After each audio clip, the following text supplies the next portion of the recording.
Eccolo. Come on. Bene, buongiorno James. Yeah, nice to see you. It's a really long time that we haven't seen each other. That's right. I haven't been to the winery in probably 15 years. More than that, I think. What have you been, in the last few years, what have you really been focusing on at San Leonardo? Well, you know that the passion of my father has always been Bordeaux, and this was clear. And the orientation of the estate has always been that. Also because we had the Cabernet variety since the 1870s, more or less. It was my great grandfather who was diplomatic around Europe, and he was very passionate of wines, of vines especially. And he when he was traveling, he was collecting them and bringing them back. And in 1891 or 92, there was the wedding of my great grandmother, so his daughter. And the first wine served on the list, together with, it was fun because there was Veuve Clicquot, and this was 1871. So, Yeah. 1891, it was Veuve Clicquot. It was this Perla Elbana. I have no idea today what it is. And there was a Riesling di San Leonardo. That was the first wine of the estate. And in fact, the Riesling has the exact same label as the original one of the 1800s. Oh, okay. Just the family crest has changed. Exactly. But the family crest has changed because I put the one of Guerrieri Gonzaga instead of the one of my great-grandmother, who was De Gresti. And so, well, the orientation was very much into Bordeaux because we had the Carmenère. Then Trentino was quite advanced in Bordeaux varieties at the beginning of the 1900s, thanks to this gentleman called Edmond Macre, who is also was the founder of San Michele all'Adige, you know, the school, the enological school. Sure. And he had imported also Merlot. And it was typical here to have a lot of Merlot, also because we were the southern part of the Austrian-Hungarian Empire, the one where there was more sun, you know, so the wines had a little bit more alcohol and could travel. And the Pergola Trentina was giving big yields, and you know very well how for producers this was the sign of a good producer was a good yield, you know. And so this was an interesting part. Then, you know, my father, he went into the school, blah blah blah. He made Bordeaux blends, and San Leonardo was born. Then at the end of the 90s, the style of San Leonardo, which remained always very classic, because my father, and I really must thank him very much, he never wanted to change the vision behind his wine. But obviously the world was changing. People were looking for more structured wine. There was many fashions coming along, and San Leonardo had been a new wine in the 80s, you know, like Ornellaia, like all these new Bordeaux blends, but then had become a classic, and the world was looking also for new things, all the beautiful autochthonous varieties of Italy. So there was an interest for different things. And also my father, you know, maybe, you know, the age and so on, he was less into marketing, into communication, and the estate had really a sort of a crash, you know, after 2001. It was very hard time. Yeah. It's really difficult. And I had just come into the estate. My father had a very bad cancer in 2001. When my father, you know, he was in a big anxiety, and he wanted to see a future for the estate. So he said, or you work for me or you find a work, because I'm not going to support you. You need to find your way. Yeah. You need to grow up now quickly. And I was 23. So I came in, but I had no experience, you know, James, apart from having lived the summers in San Leonardo, because I'm from Rome. I was born and raised in Rome. And so I started working and obviously traveling and going selling. And I understood also the market was changing, you know. And together with my father recovered from this very bad cancer. Then he had a second one in 2000, and I think 15, but he's man made of steel, luckily, and he's really well still today and working. Oh, good. Give him my regards. I haven't seen him for a long time. No, he's a great chap. But so I understood that the world was changing. We needed to communicate with very small estate coming from a very unknown region, making Bordeaux varieties which had become indigenous in Tuscany, thanks to Bolgheri and Antinoga and Incisa, but Mm-hmm. completely out of the world in the northern part of Italy, and this was a great wall to have to jump over. So Trentino was not producing, apart from fabulous Teroldego of Elisabetta Foradori, the region was lacking diamonds, let's say, to show Yeah. the world. And this was very hard to try to impose our wine. And I was going to make a huge error, and this really, I thank my father, between him and me looking towards one end and he trying to keep the old world attached to him. We found a good vision for the future. And I also told him one day, I think I was 24 or 25. I told him, listen, Dad, the world is changing. We need to put a bit of this indigenous varieties. Let's put a bit of Teroldego in San Leonardo and make it more modern, more interesting for the public. And he looked at me and he said, "Sei un cretino, vai in ufficio." And he was right. He was absolutely right. And I must thank him because he was so stubborn on his style and he never changed. And still today, this is the central part of the estate. But then around the gem, I grew and I made all these different wines, starting from the Terre, which is our second wine of the estate, which is it traces the path of the big wine of the estate, if you want, but in a much more easy approach. There is more Merlot.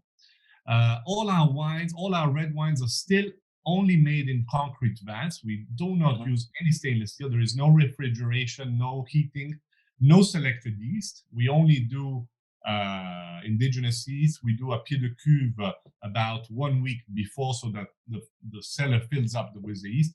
I'm not against, it's not something that I am against technology. It's just that in this area, we are so fine with the climate that it's easy to make red wines, and we can do them in a proper way to respect their terroir. And I'm trying to follow this trace. Then after Terre, we made the Vette, which is our Sauvignon Blanc, which was a That's big what I remember. For an estate which was known only for red wines. And my father wanted to kill me the first day when I brought back this white wine that I had made with Carlo Ferrini, because Yeah, it's exactly.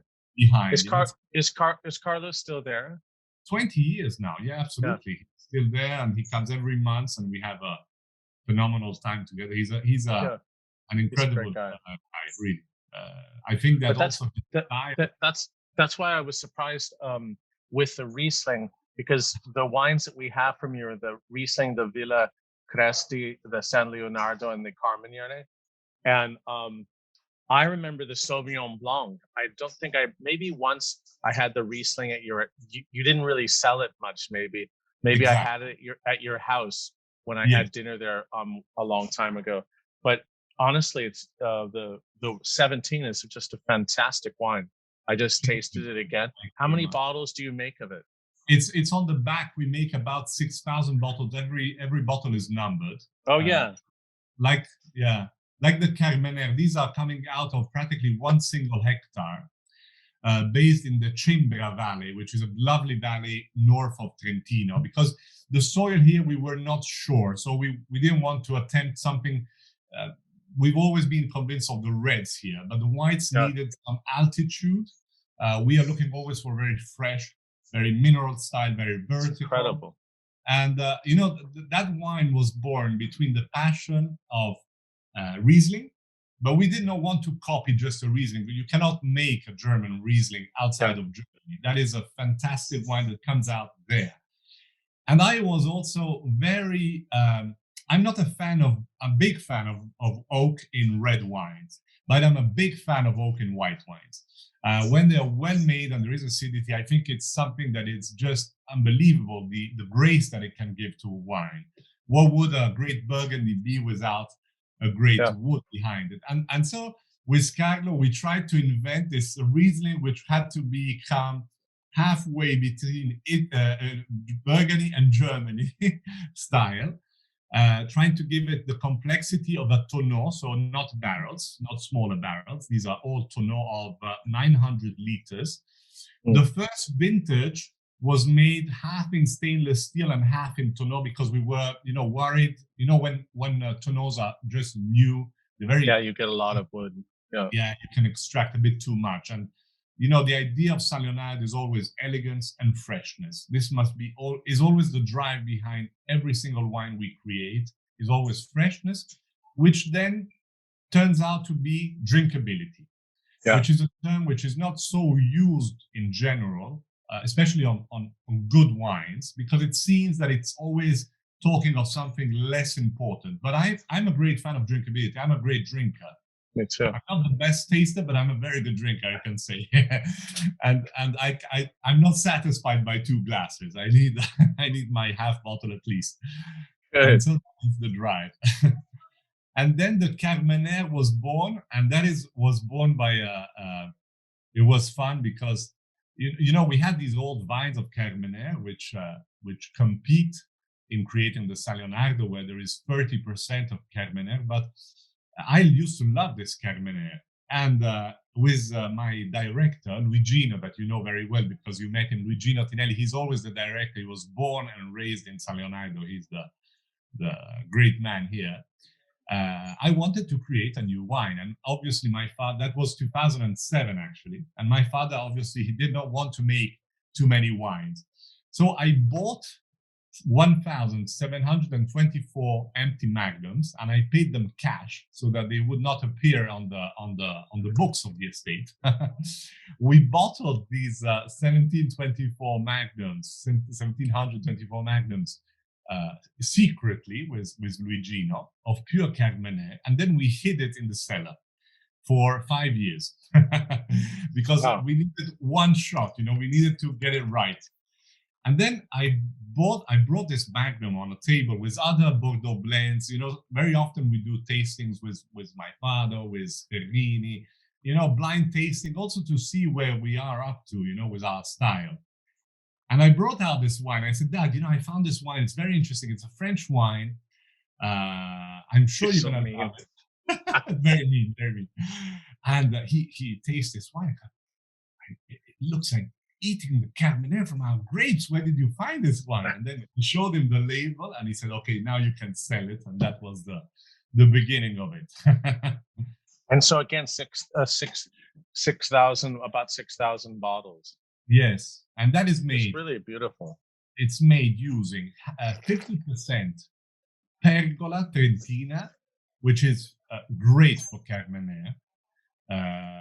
But Carmenère is a difficult beast, if you want to say so, because you need to know how to prune it well, and you must not touch it too much while it's flourishing. It's a difficult grape, and the Pergola has a more savage character, more rustic, if you want, but has lots of identity. While the Gouillot, because on spur cordon it will not grow. I tell you, it's impossible. Interesting. We tried several different systems, and then my father really developed the one on Gouillot, but with a very, very long branch. So we have maybe 1.5 meters vine to vine now. It's single Gouillot then? It's single Gouillot, but very, very long branch.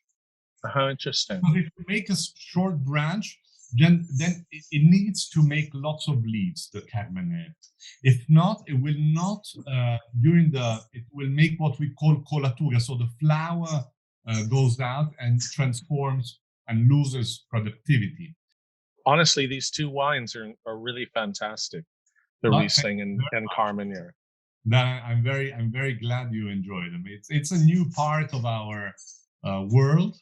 A small part, because I don't want to grow it too much. I mean, again, our major interest remains San Leonardo because it's what defines the identity of our estate. And we have been working, so we have 10 years ago, I took away all herbicides.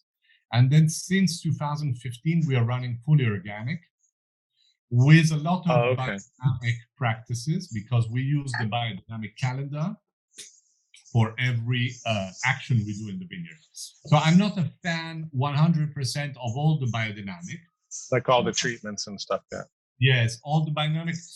I think you need to believe in it really very much. It's a sort of also um, personal philosophy has to be, I agree. but on the other side, uh, the phases of the moon for me is a science.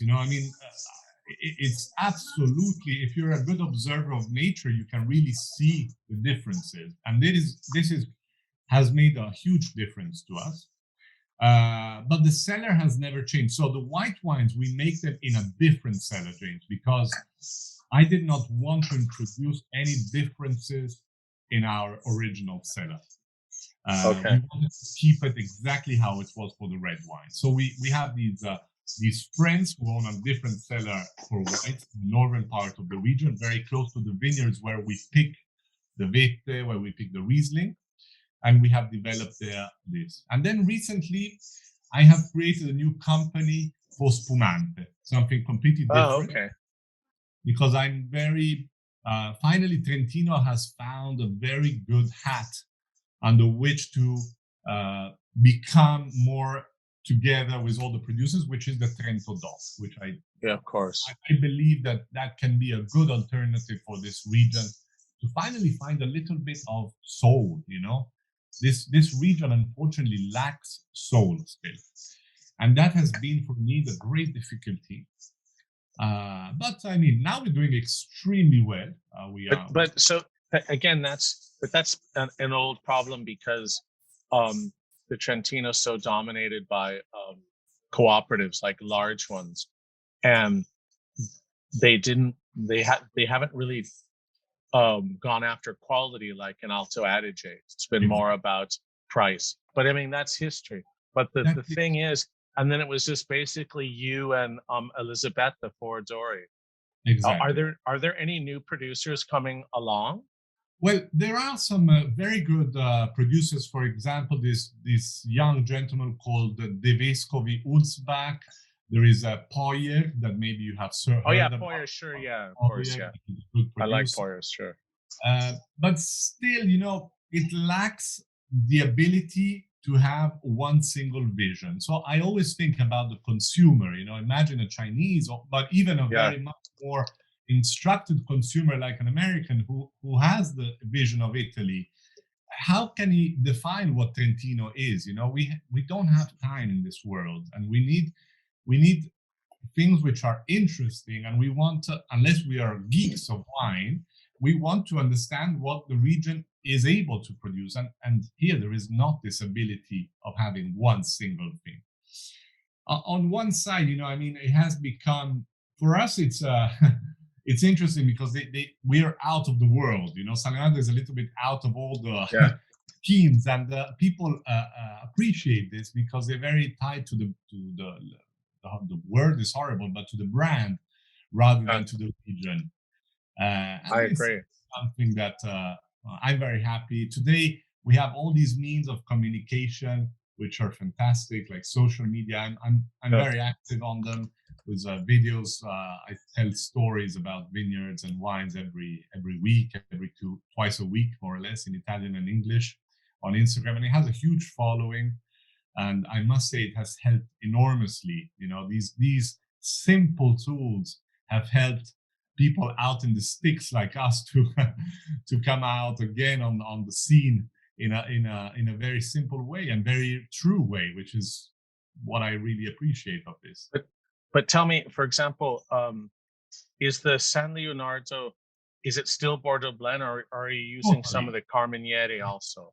So, James, when in the past, that there was written on the back label Cabernet Franc. In reality, since 1982, so my father planted Cabernet Sauvignon in 1978. We had the Carmenere in San Leonardo, and we had the Merlot since a long time. So the Merlot, beginning of the 1900s, and the Carmenere, end of 1800. Then in 1978, when he came back from San Guido, where he had worked for quite a long time with Mario Incisa, when he came back, he planted the Cabernet Sauvignon because it's what was lacking here. And he was still convinced that this Carmenere was Cabernet Franc. Nobody knew even what the word was. Carmenere, like in Chile. like in Chile Yeah. until the 80s. I mean, it was They still thought it was Merlot. Yeah. It was They thought it was Merlot. Merlot. Yeah, exactly. Instead, here, being slightly more Nordic, if you want, less where there is less heat, the Carmenère was not ripening so well and had this vegetal character, which the people thought it was Cabernet Franc. And it was thanks to Attilio Scienza, you know, the professor. Yeah, sure, I know him. Yeah, because he is the neighbor. He was the neighbor here. He had a property just down the road, and it was him who helped my father to understand that what he had was not Cabernet Franc, but was Carmenère. And this was the beginning of the 90s. And but still on the back label, my father had 60% Cabernet Sauvignon, 30% Cabernet Franc, and 10% Merlot. And he went on with this back label until 2010. And then I said, okay. Let's change. And I mean, now Carmenère, people know about it. Yeah, and they like it. And they like it, exactly. Yeah. And I told, and this also makes us peculiar compared to the rest, you know, of the bunch. And I asked him, why you never wrote on the back? Why didn't you tell the people it was Carmenère? And he said, you know, it was so difficult already in the 80s and the 90s to express a Bordeaux variety from Trentino. Imagine if I had to also explain what Carmenère was, which sounded more like a bad word in those days, because the culture of wine in Italy, and especially of vines, is very recent, James. It's not, it's thanks to a lot of the work done in the 1900s and the 2000s. But before that, I mean, nobody knew about varieties. It was really few wines, and that's it.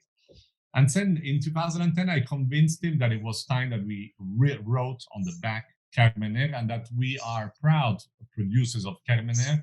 Probably, and I am 99% sure, the ones which have the greatest experience on this grape in Italy, because apart from Cadel Bosco, which came also out in the 90s, and a little bit Nama, which is a lovely company. Exactly, yeah.